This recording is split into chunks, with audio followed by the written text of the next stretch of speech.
एक मरतबा रबीउल अव्वल का महीना था, मेरा प्रोग्राम था कलिया चक में, मालदा में।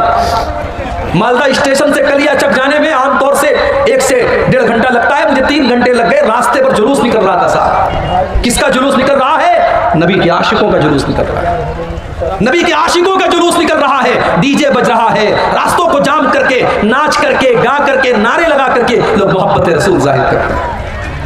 जिसको नबी से मोहब्बत होगी वो जुलूस नहीं निकालेगा, वो नाच गाना नहीं करेगा, वो डीजे नहीं बजाएगा, वो म्यूजिक नहीं बजाएगा। जिसको नबी से मोहब्बत होगी वो नमाज कायम करेगा, क्योंकि नबी को नमाज से बड़ी मोहब्बत थी। अल्लाह के नबी फरमाते हैं जो इलत कुर्रतु ऐनी फिस्सलाह, नमाज मेरी आंखों की ठंडक है। नमाज का टाइम होता था, अल्लाह के नबी हजरत बिलाल से कहते थे या बिलाल अरहना बिस्सलाह, ऐ बिलाल जल्दी से नमाज खड़ी करो और मुझे मेरे दिल को सुकून पहुंचाओ।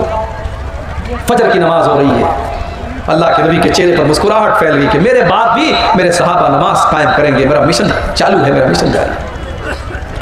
नबी अकरम ने जुबान से कुछ नहीं कहा है, पर्दा हटाया है और दरवाजे पर आकर के खड़े हैं। सहाबा को अपने नबी से इतना प्यार था, उन्होंने महसूस कर लिया, उनको अपने नबी की खुशबू महसूस हो गई। उनको पता चल गया कि अल्लाह के नबी अपने दरवाजे पर आए हैं। सहाबा ने नमाज की हालत में अबू बकर सिद्दीक को इशारा करना शुरू किया कि अल्लाह के नबी आ चुके हैं, अब तुम पीछे आ जाओ, अल्लाह के नबी नमाज पढ़ाएंगे। हजरत अबू बकर ने पीछे हटने का इरादा भी किया, लेकिन अल्लाह के नबी ने इशारा किया कि नहीं नहीं तुम नमाज पढ़ाते हो, और अल्लाह के नबी ने दोबारा पर्दा गिरा दिया। और सहाबा कहते हैं ये आखिरी नजर थी जो अल्लाह के नबी ने सहाबा पर डाली थी। फजर का वक्त था, फिर सूरज निकला, दिन चढ़ने लगा, चाश्त का वक्त आने लगा, और जैसे जैसे दिन चढ़ रहा है मोहम्मद रसूलुल्लाह की तकलीफ में इजाफा हो। अम्मा आयशा फरमाती है उसी सोमवार के दिन मेरे भाई अब्दुर्रहमान आए, वो मिसवाक कर रहे थे।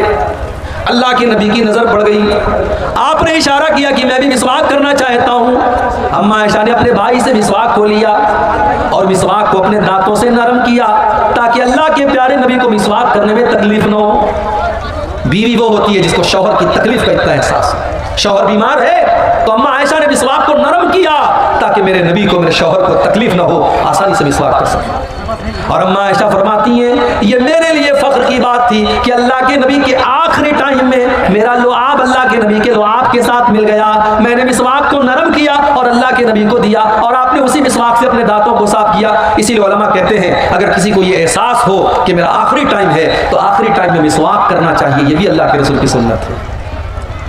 मिसवाक किया आपने, बेचैनी बढ़ने लगी। आपके बगल में एक प्याले में पानी रखा हुआ था, आप बार बार अपने हाथ में पानी लेते, अपने चेहरे पर छिड़क लेते और कहते अल्लाहुम्मा इन्नी अला सकरातिल मौत, हाय अल्लाह तू मौत की सख्तियों पर मेरी मदद फरमा, हाय अल्लाह सकरातुल मौत पर तू मेरी मदद फरमा। अम्मा आयशा फरमाती हैं कि पहले मैं मौत की सख्ती को बहुत गलत समझती थी, मगर जब अपने नबी के ऊपर मैंने मौत की सख्ती को देखा तब मैंने मौत की सख्ती को गलत समझना बंद कर दिया। उसके बाद अम्मा आयशा फरमाती हैं आपने अपने दोनों हाथ उठाए, आपने अपने दोनों हाथ उठाए और आपकी जुबान से निकला मअल्लज़ीना अनअमता अलैहिम मिनन नबिय्यीना वस्सिद्दीक़ीना वश्शुहदाई वस्सालिहीन। आय अल्लाह तो मुझे उन लोगों में शामिल फरमा दे जिन पर तेरा इनाम हुआ है, अपने नबियों में शामिल फरमा दे, अपने सिद्दीक़ीन में शामिल फरमा दे, अपने शुहदा में शामिल फरमा दे, अपने नेक बंदों में शामिल फरमा दे। अल्लाहुम्मा अलहिक़नी बिर्रफ़ीक़िल आला, आपने फरमाया आय अल्लाह तू अपने बेहतरीन बंदों में मुझको शामिल फरमा दे। इतना कहते हुए अल्लाह के नबी ने हाथ उठाया और फिर धीरे धीरे आपका हाथ जमीन पर आ गया और आपकी रूह आपके बदन से निकल गई और आप इस दारे फानी को छोड़कर चले गए। नबी अकरम को भी मौत आई। ये मौत है मेरे भाई, अगर इसको हम याद रखें तो दुनिया की लज्जतें देख करके हम बहकेंगे नहीं, दुनिया की रंगीनियां देख करके हम बहकेंगे नहीं। अल्लाह को मुत्तकासुर, मेरे बंदो ये मालो दौलत की और दुनिया की रंगीनियों को देख करके तुम अल्लाह को भूल बैठे हो। हत्ता ज़ुरतुमुल मकाबिर, मगर एक दिन आएगा जब तुम कब्रिस्तान जाओगे, जब तुम्हारी मौत हो जाएगी तुम कब्रिस्तान पहुंचोगे। कल्ला सौफा तालमून, उसके बाद तुम्हें जरूर पता चल जाएगा कि अल्लाह का वादा कितना सच्चा था। सुम्मा कल्ला सौफा तालमून, तुम्हें जरूर पता चल जाएगा कि अल्लाह का वादा सच्चा था। बंदे को कब्र में दफनाया गया, अल्लाह के नबी फरमाते दफना करके जब वापस जाने लगते हैं तो मुर्दे को फौरन दोबारा उसकी रूह को लौटाया जाता है। दोबारा उसके अंदर जिंदगी डाली जाती है और वो दफना करके जाने वालों के जूतों की आवाज को भी सुनता है। और दो फरिश्ते उसके पास आते हैं, एक का नाम मुनकर है, एक का नाम नकीर है। ये दोनों फरिश्ते उसको बिठाते हैं। एक सवाल पैदा हुआ, भाई मुसलमान अपने मुर्दों को कब्र में दफनाता है, मगर हमारे हिंदू भाइयों क्या तो जला दिया जाता है, उनको कब्र में अजाब कैसे होगा? पारसी लोगों के यहाँ तो लाश में मसाला लगा करके चिलकमों को खिला दिया जाता है, उनके यहाँ कैसे हिसाब किताब होगा? कोई पानी में सफर कर रहा था, डूब करके मर गया, मछलियों ने उसको खा लिया, उसका कब्र में हिसाब किताब कैसे होगा? कोई फ्लाइट में सफर कर रहा था और फ्लाइट में हादसा हो गया और फ्लाइट में जितने लोग थे सब मर गए, चितले उड़ गए, उनका हिसाब किताब कैसे होगा कब्र के अंदर? तो ये बात याद रखिए, इन्नल्लाह अला कुल्लि शैइन कदीर। ये सवाल हमारे लिए पैदा होता है कि हमारे लिए काम संभव है कि नहीं है, मुमकिन है कि नहीं है, पॉसिबल है कि नहीं है। अल्लाह के सब कुछ पॉसिबल है। अल्लाह जिस हाल में चाहेगा और जहां चाहेगा वहां कब्र का जो मामला होगा वो होगा। मुसलमान के मुर्दों को कब्र के अंदर अजाब और सवाब जो होगा वो मिलेगा। गैर मुस्लिम जिनको जला दिया जाता है उनका भी हिसाब किताब होगा, पारसियों का भी हिसाब किताब होगा, फ्लाइट के अंदर जलने वालों का भी कब्र का मामला होगा। अब उनका कैसे मामला होगा उसकी हकीकत हम नहीं जानते, लेकिन होगा, हमारा उसके ऊपर ईमान है। हमारी अकल में आए ना आए, हमारी लॉजिक में आए ना आए, लेकिन हमें मानना है, हमें ईमान रखना है। इसलिए कि अल्लाह ने अपने मोमिन बंदों की एक पहचान बताई, अल्लज़ीना युमिनूना बिल गैब, कि वो गैब के ऊपर ईमान रखते हैं, वो बगैर देखे ईमान रखते हैं। दो फरिश्ते आए, मुनकर नकीर, उन्होंने बिठाया आपको, उन्होंने 3 सवाल पूछा। मन रब्बुका, तुम्हारा रब कौन? माँ दीनों का, तुम्हारा दीन क्या? मन नबियों का, तुम्हारे नबी कौन? तुम्हारा रब कौन, तुम्हारे नबी कौन, तुम्हारा दीन क्या? यही 3 सवाल होगा बस, चौथा कोई सवाल नहीं। कितनी प्रॉपर्टी बना के आए, सवाल नहीं। कितना पढ़ लिख करके आए, यह भी सवाल नहीं। कितना धन दौलत कमाया, यह भी सवाल नहीं। सवाल 3 होगा, तेरा रब कौन, तेरा दीन क्या और तेरे नबी कौन। अब जरा दिल पर हाथ रख के बताना मेरे भाई, इन 3 सवालों का जवाब आपको कहां मिलेगा? स्कूल में तो नहीं मिलेगा, कॉलेज में तो नहीं मिलेगा, साइंस में नहीं मिलेगा, मैथ में नहीं मिलेगा, हिस्ट्री में नहीं मिलेगा, इंग्लिश की किताबों में नहीं मिलेगा। इन 3 सवालों का जवाब रब के कुरान में मिलेगा और मुस्तफा के फरमान में मिलेगा। आप आज बच्चों को मदरसे नहीं भेजते, मुझे एतराज नहीं, आप स्कूल भेजो, मुझे कोई एतराज नहीं, मगर आप अपने बच्चे को इस लायक बनाओ, अपनी बेटी को इस लायक बनाओ कि आपका बच्चा और बच्ची स्कूल में पढ़ करके इन 3 सवालों का सही जवाब दे दे। उसे पता हो कि उसका रब कौन है, उसे पता हो उसका इस्लाम, उसका दीन क्या है, और उसको पता हो कि उसके नबी कौन। जिस स्कूल में क्रिसमस के मौके पर ऊपर से टॉफी गिरा करके ये बताया जा रहा हो कि आज अल्लाह का बेटा पैदा हुआ है, नऊज़ु बिल्लाह, आज अल्लाह का बेटा पैदा हुआ है, इसलिए अल्लाह ताला टॉफी बांट रहा है। जहां स्कूल में बच्चों को ये तालीम दी जा रही हो, वहां का बच्चा कैसे मुसलमान होगा?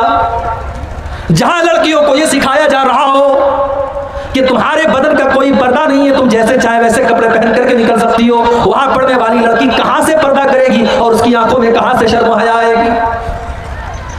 इसीलिए आज मुसलमान लड़कियां गैरों के साथ फरार हो रही हैं। नाम था सलमा बानो, नाम था आयशा बानो, उसने नाम रख लिया संगीता देवी, सीता देवी, उसने मजहब भी तब्दील कर लिया, उसने मुर्तद भी हो गई। वो कितनी मिसालें मौजूद हैं। आफ्ताब और श्रद्धा की कहानी तो बहुत मीडिया वालों ने चलाई, मगर इस जैसी लाखों कहानियां जहां मुसलमान लड़कियों को बाकायदा जाल में फंसाया गया और उनको मुर्तद बनाया गया और मार करके इज्जत लूट करके खत्म कर दिया गया, उन कहानियों को कोई मीडिया वाला चलाने को तैयार नहीं है। और आज तो मीडिया वालों को भी खरीदा जा रहा है। इस मुल्क में एक चैनल था, न्यूज चैनल, जो थोड़ी बहुत सच्चाई दिखाता था, उसको भी बहुत बड़े लोगों ने खरीद लिया। ये अलग बात है, एक ऐसा भी जर्नलिस्ट था, एक ऐसा भी पत्रकार था, सहाफी था, वो नहीं बिका, उसने कहा मैं एनडीटीवी से इस्तीफा दे दूंगा, मगर मैं झूठ का साथ नहीं दे सकता। अल्लाह ऐसे पत्रकारों और ऐसे जर्नलिस्ट की हिफाजत करे, उन्हें और सच बोलने की तौफीक अता फरमाए। मेरे भाइयों, आप सोचिए कि आज हमारी बेटियों के पास दीन की तालीम नहीं है, उन्हें ईमान की अहमियत नहीं पता, और कब्र में यही 3 सवाल पूछा जाएगा, तेरा रब कौन है, तेरे नबी कौन है, तेरा दीन क्या है। अच्छा, अगर हम दुनिया में रट लें मेरा रब अल्लाह है, मेरा दीन इस्लाम है, मेरे नबी मोहम्मद है, रटने से काम नहीं चलेगा। पड़ेगा, रटना नहीं है। अगर आप चाहते हैं कि कब्र में आपके मुंह से सही जवाब निकले तो आपको अल्लाह वाली जिंदगी गुजारनी पड़ेगी। अगर आप चाहते हैं कि कब्र में आपके मुंह से निकले मेरा दीन इस्लाम है, तो आपको इस्लाम पर चलना पड़ेगा। आपकी जिंदगी इस्लाम वाली होगी, तब कब्र में सही जवाब निकलेगा। अगर आप चाहते हैं कि कब्र में जब फरिश्ता पूछे तेरे नबी कौन है और आपके मुंह से ये निकले मेरे नबी मोहम्मद सल्लल्लाहु अलैहि वसल्लम है, तो आपको अल्लाह के नबी के तरीके पर जिंदगी गुजारनी पड़ेगी। जो बंदा मोमिन होगा, जिसने ईमान वाली जिंदगी गुजारी होगी, वो इन तीनों सवालों का सही जवाब देगा। वो कहेगा मेरा रब अल्लाह है, मेरा दीन इस्लाम है, मेरे नबी मोहम्मद है। फरिश्ता पूछेगा वमा युदरीका, तुझे इन तीनों सवालों का जवाब कैसे पता चला? बंदा कहेगा करातु किताब अल्लाह, मैंने कुरान को पढ़ा था, मैंने हदीसों को पढ़ा था, मैंने अल्लाह और उसके रसूल की बातों को पढ़ा था। आज कौन पढ़ता है? कौन पढ़ता है कुरान को? पहले तो बूढ़ी औरतें घर में रहती थी, वो बेचारी सुबह सुबह कुरान पढ़ती थी। अब तो वो बूढ़ियां भी खत्म हो गई। अब की तो औरतें वो हैं कि सुबह को उठती हैं तो मोबाइल पर सीरियल देखती हैं, पहले रात को बिस्तर पे सोने लगती है तो सीरियल देखती है। नौजवान को गाना सुनने से फुर्सत नहीं, बुढ़ों को गाना सुनने से फुर्सत नहीं। आज हमारे घरों में कुरान कौन पढ़ता है? मेरे भाई अपने दिल पर हाथ रख करके बताओ कि आखिरी टाइम आपने कुरान को कब पढ़ा? हमने कुरान के साथ बहुत नाइंसाफी की, और कल क़यामत के दिन अल्लाह के नबी हमारा गिरबान पकड़ेंगे, और अल्लाह के नबी क़यामत के दिन अल्लाह की बारगाह में कहेंगे वक़ाल रसूल या रब्बि इन्न कौमी इत्तख़ज़ू हाज़ल कुरान महजूरा। अल्लाह के रसूल कहेंगे अल्लाह मेरी इस कौम ने कुरान को छोड़ दिया था, कुरान को छोड़ दिया था। कब्र में तीनों सवालों का जवाब देने वाला कहेगा मैंने कुरान को पढ़ा था। और जो इंसान काफिर था, मुनाफिक था, इस्लाम पर नहीं चलता था, उसके मुंह से सही जवाब नहीं निकलेगा। वो चाह करके भी सही जवाब नहीं दे पाएगा। उसके मुंह से बस एक ही जवाब निकलेगा हाँ हाँ ला अदरी, हाय हाय मैं नहीं जानता। फरिश्ता कहेगा तू नहीं जानता इसलिए कि माँ दरईता व माँ तलईता, ना तूने इल्म हासिल किया, ना तूने कुरान पढ़ा, ना तूने हदीस पढ़ी, ना तूने उलमा से इल्म हासिल किया, ना तू मदरसे गया, ना तूने उलमा से सीखा, ना तो तूने इल्म हासिल किया, ना तूने खुद पढ़ने की कोशिश की। तो अल्लाह ने फरमाया कल्ला सौफ तालमून, अनकरीब तुम जान जाओगे। सुम्मा कल्ला सौफ तालमून, तुम जरूर जान जाओगे अपनी हकीकत को। कल्ला लौ तालमून इल्मल यकीन, मेरे बंदो अगर तुम यकीन की नजर से कब्र का मंजर देख लो तो अपने मुर्दों को दफनाना बंद कर दोगे। अगर कब्र के अंदर जो अजाब हो रहा है, अगर वो अजाब हमारी आंखों के सामने आ जाए मेरे भाई, तो कोई अपने बाप को कब्रिस्तान लेके नहीं जाएगा, कोई अपने बेटे को कब्रिस्तान लेके नहीं जाएगा। अल्लाह के नबी फरमाते हैं कि अगर मुझे इस बात का डर ना होता कि तुम अपने मुर्दों को दफनाना बंद कर दोगे, तो मैं अल्लाह से दुआ करता कि वो अजाब कब्र की आवाज तुमको सुना दे। लेकिन हम सुन लेंगे तो मुर्दों को दफनाना बंद कर देंगे। कल्ला लौ तालमून इल्मल यकीन, मेरे बंदो अगर तुम यकीन की नजर से कब्र के अजाब को देख लो, अल्लाह के अजाब को देख लो, तो तुम्हारा क्या हाल होगा। लतरबुन्नल जहीम, तुम जरूर जहन्नम को देखोगे। जहन्नम, हाय हाय। अब ये पूरा टॉपिक है कि जहन्नम कैसी है और क्या है। कभी इंशाअल्लाह आपके इलाके में मौका मिला तो तकरीर इस पर होगी कि जहन्नम कैसी है। इतना समझ लीजिए कि तकलीफ और टॉर्चर की आखिरी हद है जहन्नम। जहन्नम वो जगह है जहां आप मौत की आरज़ू करेंगे मगर मौत नहीं मिलेगी। जहन्नम वो जगह है जो अल्लाह ने अपने नाफरमानों के लिए सजा के तौर पर तैयार करके रखी। कुल्लमा नज़िजत जुलूदुहुम बद्दलनाहुम जुलूदन गैरहा लियज़ूक़ुल अज़ाब, जब जहन्नमियों के चमड़े जहन्नम की आग में जलने लगेंगे तो हम उनके ऊपर नया चमड़ा चढ़ा देंगे ताकि बार बार जलने की तकलीफ उनको महसूस हो। जहन्नमियों को आग का बिस्तर दिया जाएगा, उनको ऐसा फल दिया जाएगा जिसको खाने के बाद उनका पेट अंगारा बन जाएगा, उसको कड़वा कसैला जहन्नमियों का पीपर मवाद पिलाया जाएगा। लतरवुन्नल जहीम, मेरे बंदो तुम जहन्नम को जरूर देखो। मेरे भाइयों, आज अगर दुनिया में कोई जल जाए उसकी लाश को देख करके हम बर्दाश्त नहीं कर सकते। सोचो मेरे भाइयों, हमारे बेटे और बेटियां जहन्नम की आग में जले, हम ये कैसे गवारा कर सकते हैं। हमारी बीवी, हमारा परिवार जहन्नम की आग में जले, हम ये कैसे गवारा कर सकते हैं। लतरवुन्नल जहीम, मेरे बंदो तुम जरूर जहन्नम को देखोगे। सुम्मा लतरवुन्नहा ऐनल यकीन, तुम यकीन की नजरों से जहन्नम को देखोगे। सुम्मा लतुसअलुन्ना यौम यौमइज़िन अनिन नईम। और दुनिया में हमने जो नेमतें दी हैं उन नेमतों का तुमको क़यामत के दिन हिसाब देना पड़ेगा। एक वाक़या सुना करके बात खत्म कर रहा हूँ, रात काफी हो गई।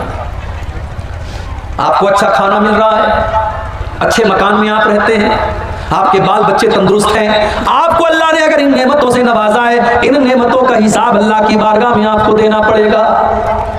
सही इब्न हिब्बान की रिवायत है, एक दिन हजरत उमर फारूक अपने घर से निकले, दोपहर का टाइम था, घर से निकले, रास्ते में अबू बकर सिद्दीक से मुलाकात हुई।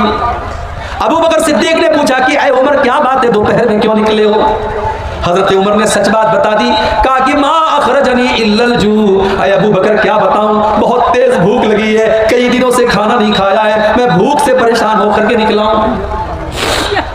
हजरत अबू बकर सिद्दीक ने कहा अल्लाह की कसम, जिस वजह से तुम निकले हो उसी वजह से मैं निकला हूं, मैंने भी कई दिन से खाना नहीं खाया है, मैं भी भूख से परेशान होकर के निकला।